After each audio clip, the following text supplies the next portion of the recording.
Hello, good morning সকলকে। তোমরা সকলে কেমন আছো? আশা করি তোমরা সকলেই খুব ভালো আছো, আর আমিও খুব ভালো আছি। এই যে সকালে ঘুম থেকে উঠে পড়েছি, আর উঠেই প্রথমে একটু জল খেয়ে নিচ্ছিলাম, তারপরে বিছানাটা গুছাচ্ছিলাম, আর এই যে এখানে চাদরটাও আমার পাট করা হয়ে গেছে। আজকে সকাল থেকেই বৃষ্টি হচ্ছে, জানো তো। কালকে যে কীভাবে আমি এক্সামটা দিতে যাবো ওটাই ভাবছিলাম। বৃষ্টি হলে আবার ঠিক মতো গাড়ি চলে না। আর এই যে চিয়া সিডের জলটা খেয়ে নিলাম। আজকে অনেক দিন পর মুড়ি খেয়েছিলাম, মা বললো আজকে একটু মুড়ি খেয়েই দেখ না। আসলে টিফিন টাইমে খুব একটা মুড়ি খাওয়া হয় না।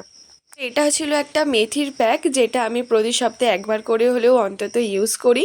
আর এই যে এটা আমি মেখে নিয়েছিলাম, এটা আমি 1 ঘন্টা রাখবো। দেন তারপর আমি চুলটাকে সুন্দরভাবে ওয়াশ করে নিই। আর এই যে আমি ভালো করে শ্যাম্পু করে নিয়েছিলাম চুলে। আর এই রেমেডিটা সত্যিই খুবই ভালো।